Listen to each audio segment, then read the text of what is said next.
Hello again, BookTube. I come to you once again with another video, this time with some non-fiction recommendations for Non-Fiction November. I have about 11 titles I want to get through, so without further ado, let's get going. First up, we have Fredrik Logevall's recent biography of JFK. Now, this is only the first volume of it. He has another volume planned, although this was released 4 years ago. I have no idea when the next volume is supposed to come out.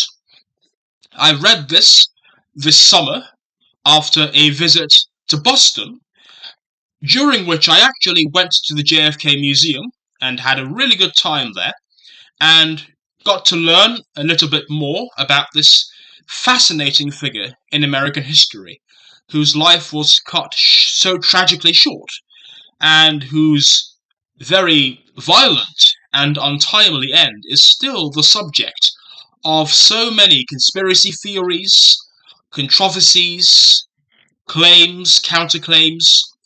I'm not going to get into all of that, but I will say that my opinion of JFK has it has improved over time. And this biography by Fredrik Logevall has gone some way to improving my view of the man, who was more than just some frivolous playboy, as he's often made out to be. He was actually a figure of some substance, of some seriousness, and this book follows his journey from fairly young, fairly immature man, very much neglected compared to his older brother, who was seen as the real bearer of the family legacy, and whose father was very ambitious for him to become president. And we see how he gradually started to take on the seriousness, the thoughtfulness that we associate with a politician, with a future president. We see how he becomes transformed by his experiences in World War II and by his near-death experience at the hands of the Japanese on the Pacific, when his boat was split in half by a Japanese ship.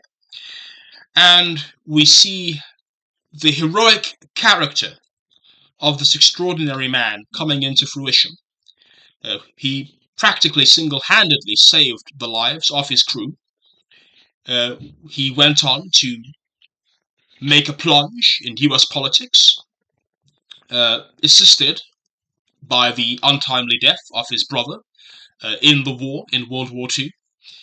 And this led to his father transferring the ambitions he'd had for his elder brother to John F. Kennedy, who went on to, after the war, run for Congress against Henry Cabot Lodge, the Republican, and win a shock victory. And Logevall does a brilliant job of narrating the nail-biting events leading up to his election, the frantic pace of the election campaign, the nail-biting immensity of what was taking place as the JFK phenomenon got going. And we see some more of that later on, towards the end of the book, where he's talking about JFK's unsuccessful bid for the vice presidential nomination during the 1956 election. And the way in which he recounts the story is absolutely riveting. He was ultimately unsuccessful, but it laid the foundations for him to become president. So this first volume takes us from his birth all the way to 1956. The subsequent volume will presumably take us from 1956 all the way up to his election as president and his assassination in 1963. So that is Fredrik Logevall's JFK biography, Volume 1. I highly recommend. And now we come to Stephen Kotkin's Stalin biography. This is absolutely fantastic. He has a third volume, which is still underway, but these are volumes 1 and 2 of his biography of Stalin. It is definitive. It is unlikely to be matched by any future biography of the man. Stephen Kotkin is a very respected, very well-known Sovietologist and historian of Soviet Russia. He has been writing books for many years now. He is a very well-known, very well-established academic. You may know him from his interviews and public appearances on YouTube, especially for the Hoover Institute, of which he is now a fellow. He is a brilliant public speaker with a great sense of humor. He's incredibly funny and incredibly erudite as well. And I could listen to him speak all day, not just about Stalin, but about Russian foreign policy, Russian history during the 20th century more generally. He's just incredibly knowledgeable. He is a fountain of knowledge when it comes to these matters. And I'm a massive fan of his Stalin biography, which goes into immense detail about every single aspect of his life. He has really gone into the archives. He has dug deep into the primary source material, and what you get from this monster of a biography is a real three-dimensional look at this most compelling and yet most horrifying of 20th century figures. So that is Stephen Kotkin's Stalin biography, volumes 1 and 2. We now come to stick to the topic of Marxism. We now have Leszek Kolakowski's 3-volume work on Marxism, Main Currents of Marxism. Now, Leszek Kolakowski, for those of you who don't know who he was a Polish philosopher who began life as a young man as a strident supporter of his country's communist regime and as the leading communist philosopher of Poland during the 1950s.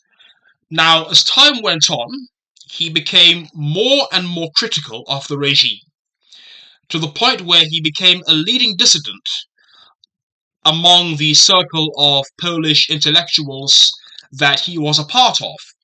And for his pains, he was stripped of his job as an academic. He was pilloried in the state media, and he was ultimately driven out of Poland, and he spent the rest of his life more or less in exile. Eventually, he found a place in Oxford as a philosophy professor, and it's from his perch in Oxford that he began writing his Main Currents of Marxism, which is still considered to this day to be definitive in its treatment of this ideology. Now, what makes his Main Currents of Marxism so definitive is that he writes about Marxism not simply as an abstract body of doctrine, but as a living ideology, as it existed in his own lifetime, and as it existed in the countries over which it ruled. And he looks at not only the Marxism of Marx, but also the Marxism of Lenin, the Marxism of Tito, the Marxism of Lukács, and all of these other figures. And he looks at these various thinkers that Marxism has produced over the course of its very long existence. And he analyzes each and every one of these currents of Marxism and how it diverged from what Marxism originally was. And his own conclusion, which is something he held to for all his life, is that Stalinism, for all its horrors, was in fact a legitimate interpretation of Marxism. Now, you may disagree with that, but it's worth reading his Main Currents of Marxism to see why it was he thought that, and the kinds of arguments he makes to demonstrate that. So we have Volume 1, The Breakdown, which deals with the very early history of Marxism and of how Marxism got started when it actually was starting to emerge as a doctrine in the 19th and early 20th centuries. We next have the Golden Age, which covers the period when Marxism had actually achieved power in places like the Soviet Union and China. And then lastly, we have, I was holding up the wrong book for the first volume. This is the first volume, The Founders. And this is the third volume, The Breakdown. And basically in this volume, he's talking about how Marxism collapsed as a coherent body of doctrine during the 20th century.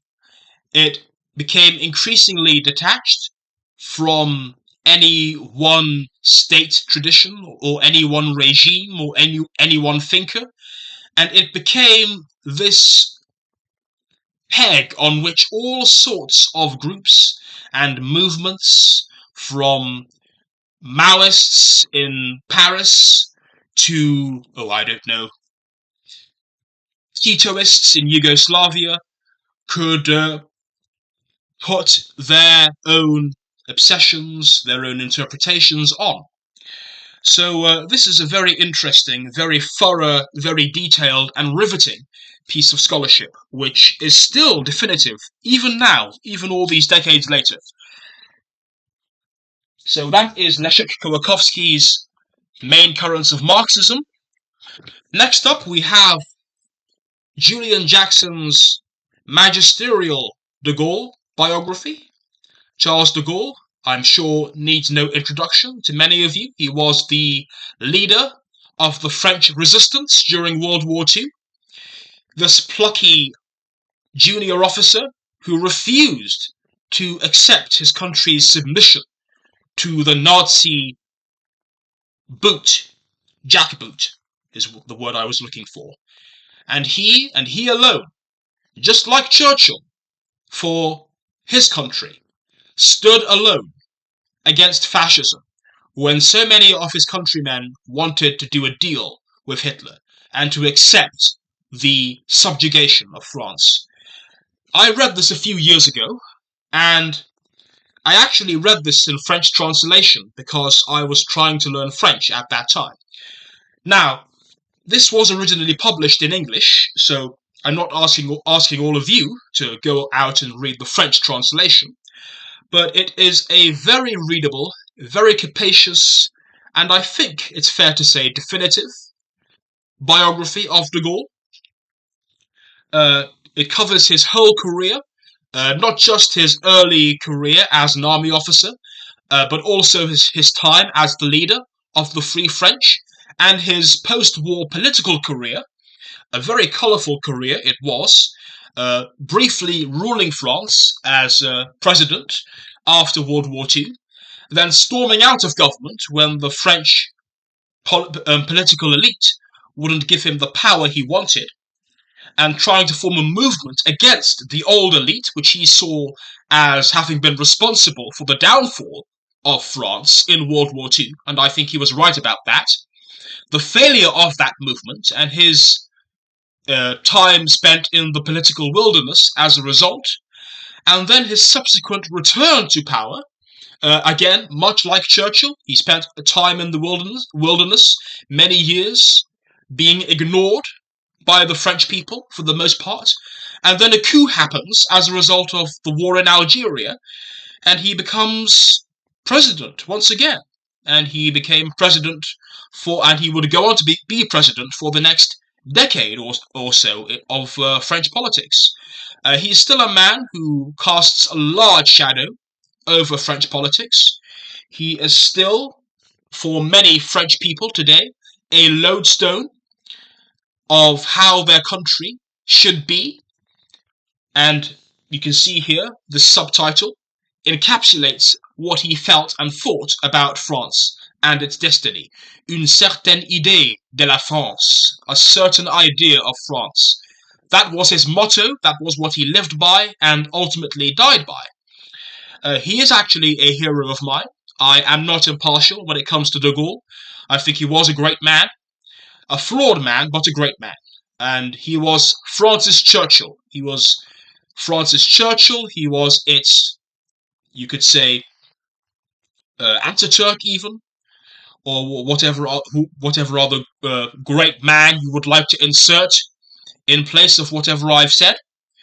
He was its Cromwell, its Ataturk, its Churchill, all rolled into one, really. So that is Charles de Gaulle. Next we have Andrew Roberts' biography of Churchill. A very fine biography it is. Very well written. Andrew Roberts is a favourite historian of mine. I'm very fond of a lot of what he writes. And this Churchill biography is, I think, your go-to, really, if you want a readable, entertaining, one-volume biography of this most incredible of figures in 20th century history. And Roberts does a brilliant job of destroying a lot of the lies, the slanders, and the myths about this incredible man, who is, for so many people, rightly so, a hero. Forget about the slanders and lies from the woke left. Forget about all the attempts to destroy his reputation. Churchill deserves to go down in history as the man who foresaw the threat of Nazism, the man who tried to warn his countrymen about Nazism, the man who led his country to victory over Nazism. That is that, as far as I'm concerned.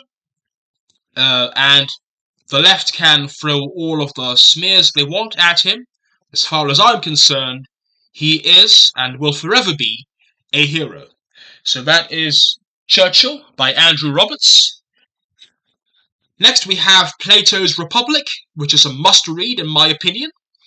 I had great fun reading it a while back when I finally got round to reading the whole thing. People will say that Plato is boring and that there is too much back and forth in his work. I can see where they're coming from.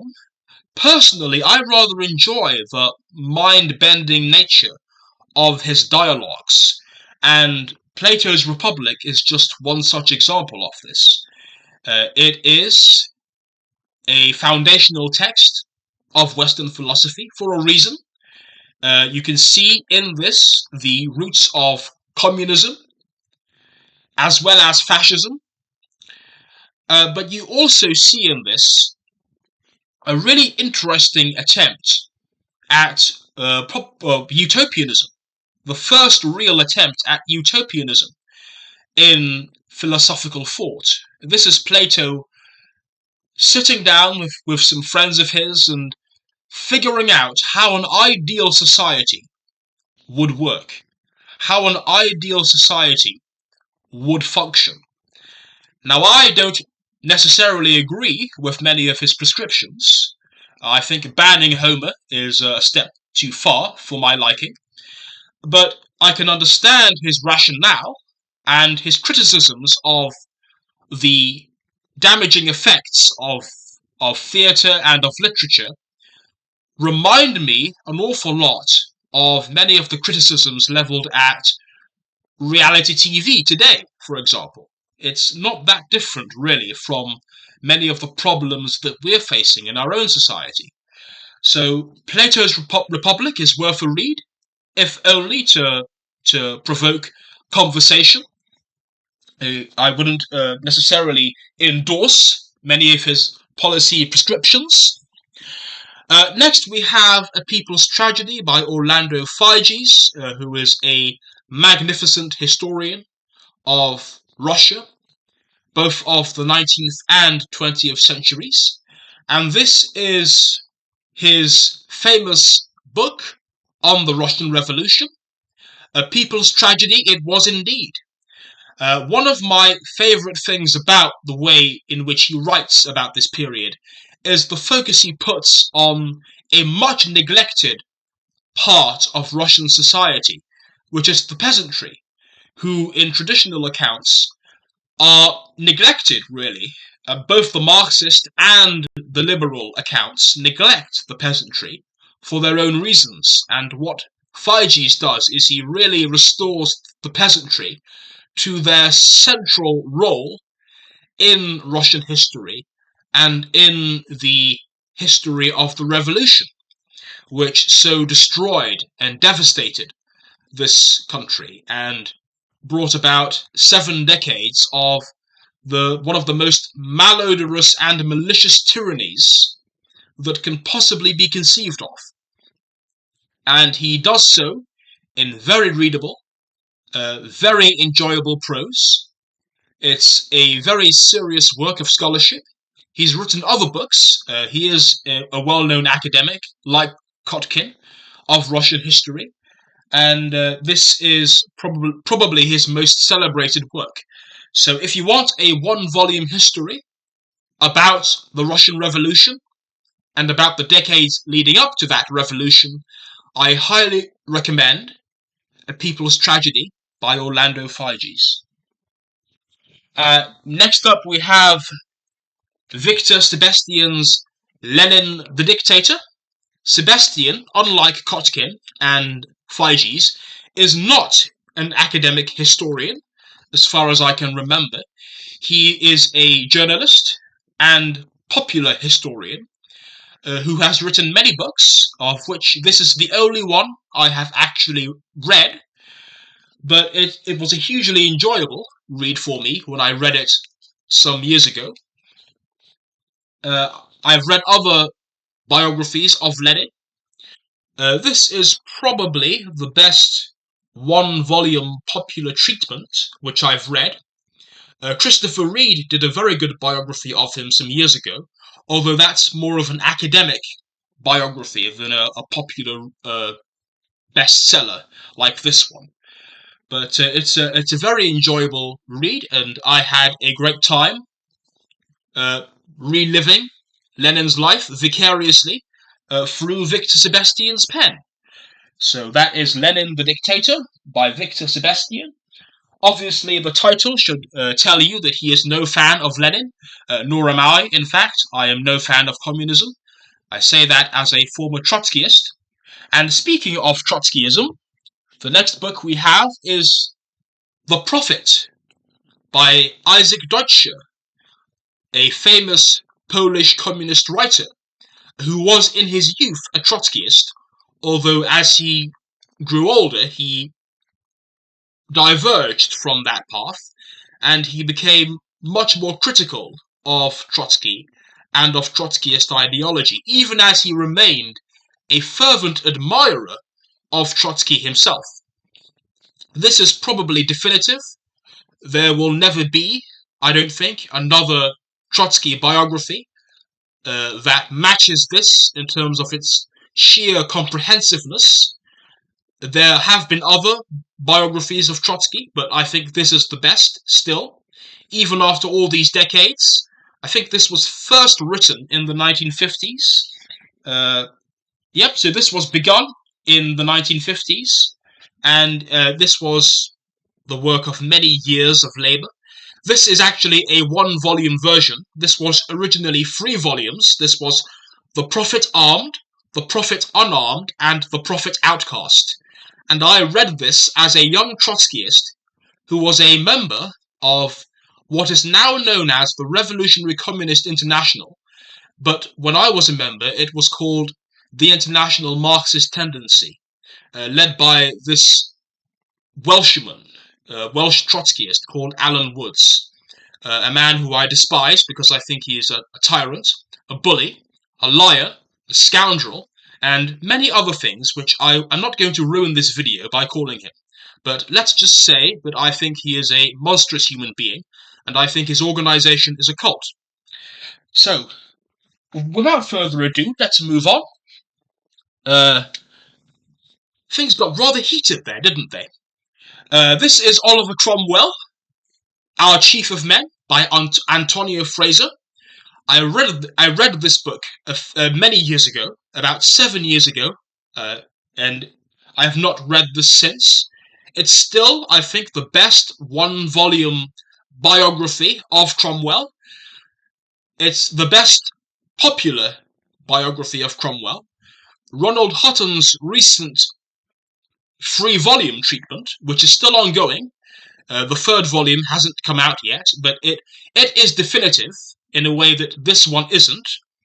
But I think this one is probably more readable for those of you who don't know anything about Cromwell whatsoever, who have never read about this period in English history, and who might get bored of a lot of the detailed source analysis that Hutton, who is a very seasoned academic, does in his own biography. This is probably better for the general reader.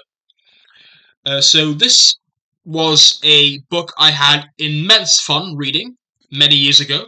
Again, it's been years since I read this, but I'm sure that if I reread it, it will still hold up.